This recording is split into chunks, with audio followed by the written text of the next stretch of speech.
अस्सलामुअलैकुम नाज़रीन, वॉल्यूम 161 के पार्ट 3 में खुशामदीद। एपिसोड की शुरुआत में हुलूफेरा खवातीन के साथ खेमे से बाहर आती है तो गुंजा उससे पूछती है, क्या तुमने अच्छे से सोच लिया? यह सुनकर हुलूफेरा कहती है, मैं पुरज़म हूँ, मैं इबादत खाने में रहूंगी। फातिमा पूछती है, तुम वहाँ क्या करोगी, वो भी बिल्कुल अकेली? तो हुलूफेरा कहती है, फातिमा, हर चीज का एक इख्तिताम होता है। ये मंजर देखकर उरहान उनके पास आता है। हुलूफेरा फातिमा से कहती है, जो दिन हमने एक साथ यहाँ गुजारे हैं वो मेरे लिए बहुत कीमती हैं। उरहान परेशान होते हुए हुलूफेरा से पूछता है, तो तुम जा रही हो? हाँ। हुलूफेरा कहती है, मैं जा रही हूँ, ये अलविदा कहने का वक्त है। अलविदा उरहान साहब। तो उरहान कहता है, सफर महफूज हो गवर्नर की बेटी। इसलिए मैं एल्चम भी वहाँ पे आ जाती है और उरहान से कहती है, मैंने फतह के बारे में सुना है, मेरे हुजूर मुबारक हो। उरहान उसका शुक्रिया अदा करता है। बाला खतून और अलजन भी वहाँ पे आ जाती है और अलजन कहती है, सिपाही तैयार हैं। यह सुनकर एल्चम पूछती है, क्या हो रहा है, कौन जा रहा है? तो हुलूफेरा कहती है, मैं जा रही हूँ। जवाबन एल्चम कहती है, तुमने तो कहा था कि तुम रहोगी। हुलूफेरा कहती है, गवर्नरों के साथ तिजारत खत्म हो चुकी है, मेरा फरीजा भी खत्म हो गया है, अब जाने का वक्त है, अपना ख्याल रखना।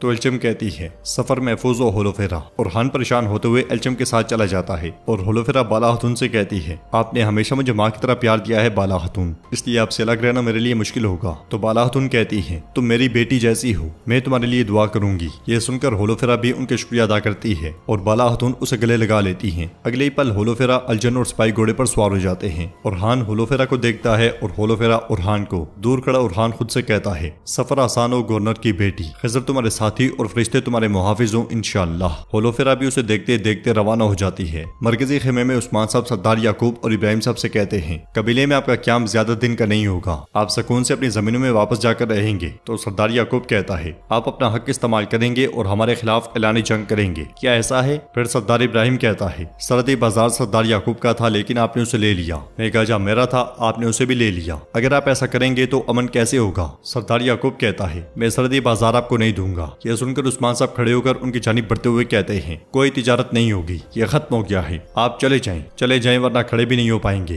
तो सरदार याकूब कहता है, आपको इसका हिसाब देना पड़ेगा जो आपने किया। जवाबन उस्मान साहब कहते हैं, मैंने तुर्कों की इत्तेहाद के लिए सब कुछ किया, अगर आप मेरे खिलाफ खड़े हुए या मुझे रोका तो मैं इस बार कोई रहम नहीं दिखाऊंगा। इसलिए मैं एक जख्मी सिपाही के साथ वहाँ आता है और वो जख्मी सिपाही कहता है, हुजूर उन्होंने गुंदूज साहब को पकड़ लिया। यह सुनकर उस्मान साहब पूछते हैं, कौन थे वो? तो सिपाही कहता है, वो बाज़ंतीनी थे। यह सुनकर उस्मान साहब को बहुत गुस्सा आता है और वो सदरान से कहते हैं, अगर इस मामले में आप मुलव्वस हुए फिर आप इस जगह से वापस नहीं जा सकेंगे। ये कहते साथ ही उस्मान साहब खेमे से बाहर आते हैं और आगे बढ़ते हुए कहते हैं, अलाउद्दीन और उरहान मेरे साथ आओ। एल्चम तेजी से उरहान के पास आकर पूछती है, उरहान मेरे बाबा का सिपाही जख्मी है, क्या कोई बुरी खबर है? तो उरहान उससे कहता है, गुंदूज साहब पर हमला हुआ है। यह सुनकर एल्चम बहुत परेशान हो जाती है, जबकि उस्मान साहब अपने बेटों और सिपाहियों के साथ घोड़ों पर सवार हो जाते हैं। एल्चम आगे बढ़ते हुए उरहान से कहती है, मैं भी साथ चलूंगी, मगर उरहान कहता है, हमारे पास वक्त कम है, हम तुम्हारे बाबा को ले आएंगे। बाला खतून भी एल्चम को रोकते हुए कहती है, बेटी उरहान ठीक कहता है। रवाना होते हुए उस्मान साहब कहते हैं, जिसने भी ये किया या जो भी इसके पीछे हुआ ये उसका आखिरी दिन होगा। ये कहते साथ ही उस्मान साहब रवाना हो जाते हैं। सरदार इब्राहिम सरदार याकूब से कहता है, अगर गुंदूज मर गया तो उस्मान हम में से किसी को जिंदा नहीं छोड़ेगा। सरदार याकूब कहता है, वो इसका इल्जाम हम पर नहीं लगा सकता। मलिका खुद से कहती है, यही होगा, तुम सब एक एक करके मर जाओगे, हर रोज तुम में से एक का जनाजा उठेगा। जंगल में बाज़ंतीनी कमांडर ने गुंदूज साहब पर बहुत तशद्दुद किया होता है और वो मुसलसल उन्हें पीटता ही चला जाता है। इसके बावजूद गुंदूज साहब कहते हैं, सिर्फ एक चीज जो तुम मुझसे ले सकते हो वो मेरी जिंदगी और हड्डियां हैं। ये सुनते साथ ही कमांडर खंजर निकालकर गुंदूज साहब के पेट के एक तरफ घूम देता है और अगले वार में जब खंजर उनके कंधे में मारने लगता है तो उलझाए कोड़े के साथ उसका खंजर गिरा देता है। फिर कहता है, तुम नहीं जानते कि यरगमाल के साथ कैसे सलूक करना है थियोडोर। गुंदूज साहब को देखो, वो खून में लथपथ हैं, जबकि तुम्हारे पास और भी बहुत से तरीके थे। ठीक कहा ना गुंदूज साहब? तो गुंदूज साहब कहते हैं, उलझाए गीदड़, मेरी अल्लाह से दुआ है कि। तो उलझाए कहता है, गुंदूज अब कोई ख्वाहिश नहीं कर सकता, गुंदूज एक तारीख रात बनने वाला है, तुम अब सांस नहीं ले सकोगे गुंदूज। यह सुनकर गुंदूज साहब कहते हैं, फिर रुको मत, तुम किस चीज का इंतजार कर रहे हो? मैं तुम्हें वो कभी नहीं दूंगा जो तुम चाहते हो। तो उलझाए उनके करीब आकर कहता है, अब हालात मुख्तलिफ हैं, बुरसा की हिफाजत अजीम शहनशाह कुस्तांतीन पालियोरोगस करेंगे, तुम्हारी मौत बुरसा के लिए हिफाजत का जरिया बनेगी। गुंदूज साहब कहते हैं, जंग में बदले की सूरत में खून लगता है, मैं देने के लिए तैयार हूँ। तो उलझाए कहता है, मैं कसम खाता हूँ कि तुम्हारी मौत आसान नहीं होगी गुंदूज।